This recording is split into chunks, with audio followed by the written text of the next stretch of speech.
I've just came back from Las Vegas from WPPI, the largest wedding and portrait photography conference in the world. Like, at least that's what they say on the website. I have no ways of measuring it, but it does look big, especially for a European person like me. This was my second WPPI, and in this video, I'm going to go over 5 things I learned and saw during the convention. This year, WPPI had a quite new format, which I'll be honest with you, was a little bit confusing before going there. So there was a conference starting on Monday, there was a trade show starting on Tuesday, and then there were 2-day summits starting like before on Sunday. And there was 4 different summits, including wedding summit that I personally attended. I'm going to be honest with you, it was pretty cool, especially the style shoots, but let me go over it. So the first thing on my list that was, in my opinion, really worth going is the wedding summit. It was 2 days of speakers having their keynotes on the kind of medium-sized stage, and then the styled shoot led by the same speakers. The talks I personally attended were Susan Stripling's, Taylor Jackson's, and then I saw like a half of the vendor pod guys, as I had to leave that one early. And I personally absolutely love hearing photographers breaking down how they work, what they do, what's their thing, what makes them them. And this, like, overall has been a huge part of my development as a wedding photographer over the years. I attended tons of conferences, I attended tons of workshops, and while I'm never going 100% with someone else's thing, like, it's the pieces, the gold nuggets of knowledge that I usually just take, try them myself, tweak them, and make them my own and make them part of my business.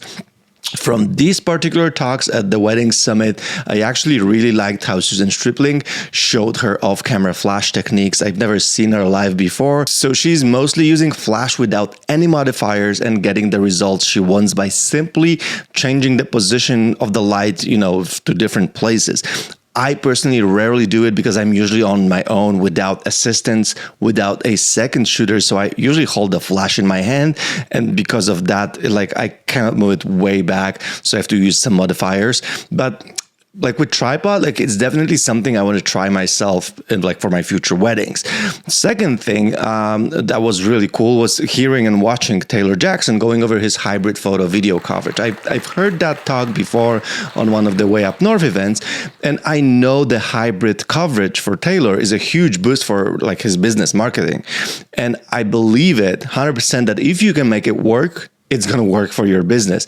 Because what is hybrid photo video coverage? It's simply adding some video clips that you film in between taking photos. And the truth is that there's almost always time to actually take time and film few seconds of video after you take a certain photo. And the best part of the way Taylor does it, and he talked about it, was that you don't need a tons of footage for the clip that he's making for his couples.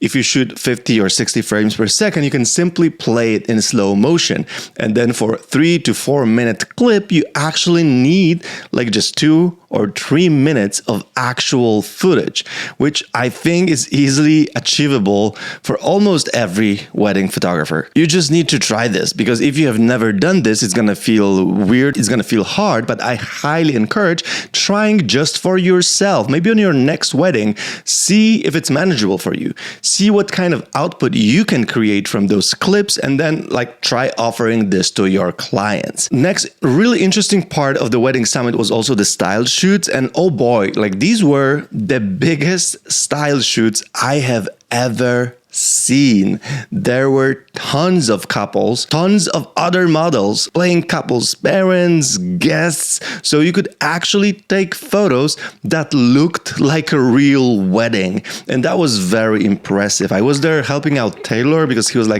filming some of the videos, and he was also leading some photo shoots, so I couldn't take photos of for myself, but it was definitely the highlight for the attendees in my opinion. One tiny gripe that I have with this format was it was, in my opinion, lacking some sort of structure to it. There was like I was missing like just like the leadership like for like the style shoots in general. Like people, I think, just needed to figure out what they do on their own, and it was slightly chaotic. But on the other hand, WPPI, it's a huge event, so details like this are not always easy to control. So I don't blame them. Okay, number 2. Trade show and the fun stuff at the booths. Like you guys know, I'm a sucker for the tech, interesting things and tools. So here are my favorite things that I saw, I touched, and I enjoyed a lot. The first thing was memory cards, and I love fast memory cards. You guys know it. So I stopped by the booth of OWC since I've been recently testing their CF Type A Atlas Pro card and the reader, and they're fantastic. And I had a great chat with them, and also I saw the storage solutions that are super sick, and I do really want to test them out badly. But what was really interesting was seeing completely new to me company, like a brand of memory cards called Nova Chips from South Korea. Like apparently this company has been out there for like over 20 years or something, and they produce storage and memory card solutions for other companies, so not under their own brand. So now they started their own brand, and they have really affordable CF Type A cards, 1.6 terabytes for like $300-ish, which sounds crazy, and I will be testing them out. I will let you know my thoughts, but you have to build a trust as a brand of memory card in order for people to buy your cards that I believe. So OWC, they have a brand.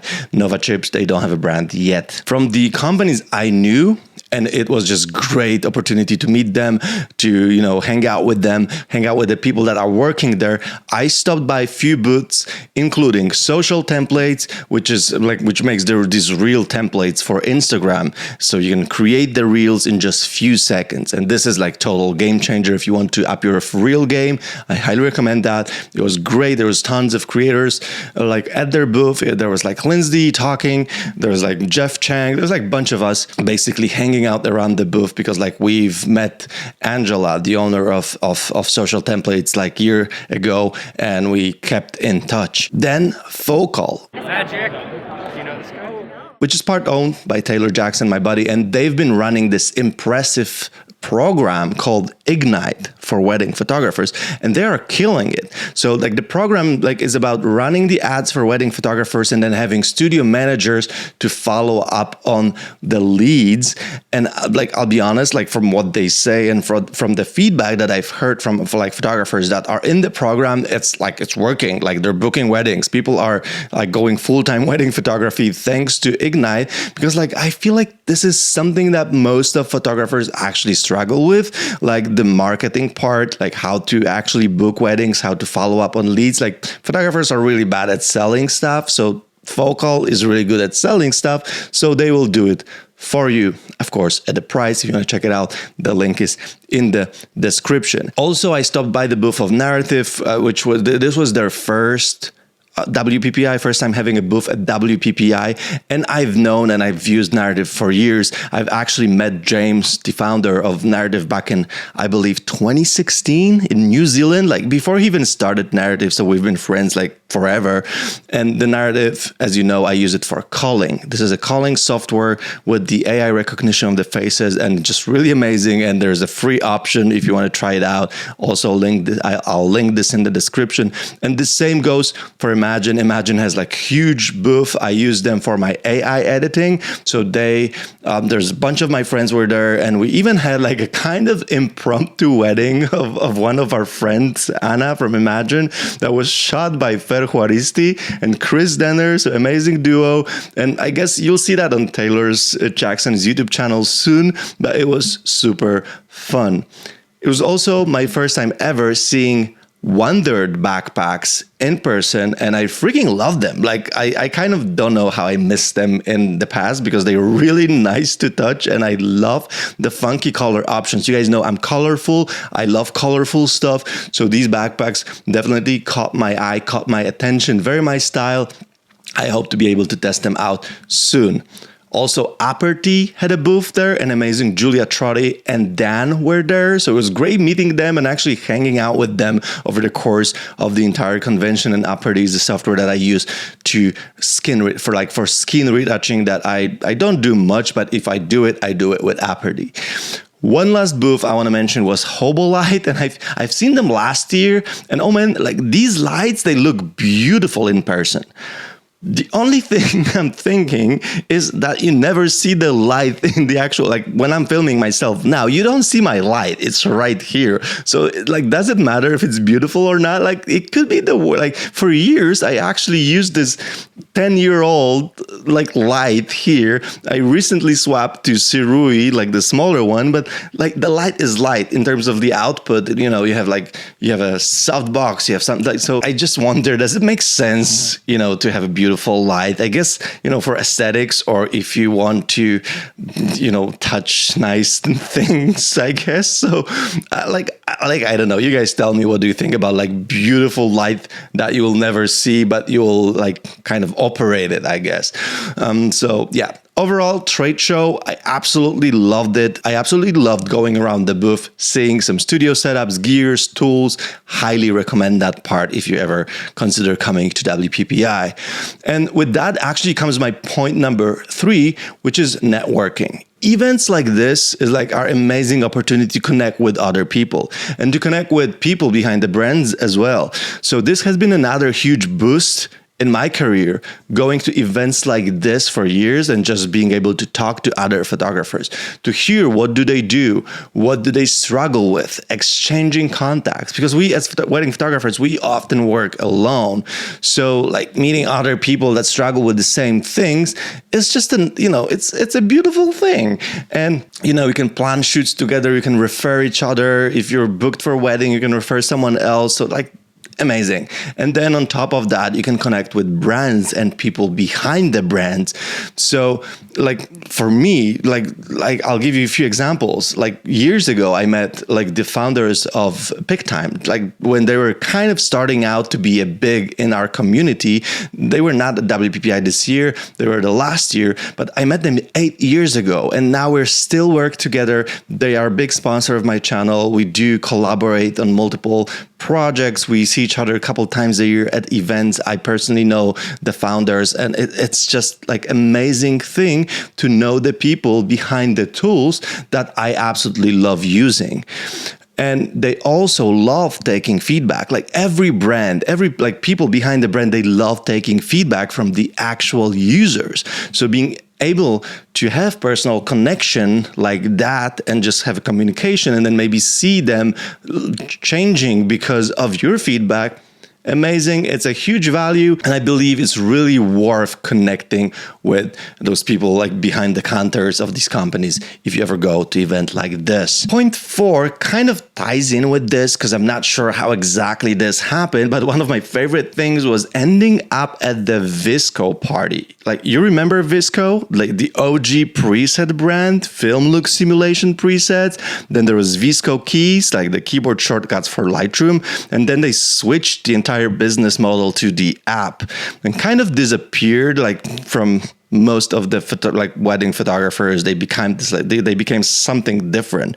So they hosted a freaking awesome party around WPPI. I got to the party through Narrative. I was just hanging out with them, and then suddenly we walk into a Visco party, but apparently they were handling invitations at the trade show, and that party took place in the art museum and was amazing. There's a bunch of people, a bunch of projections, interactive games, and tons of creative people around that you could talk with. And definitely that was one of the highlights of this trip, but I'm not sure, to be honest, how much it was open to public, how much it was like, you know, getting them there through the friends.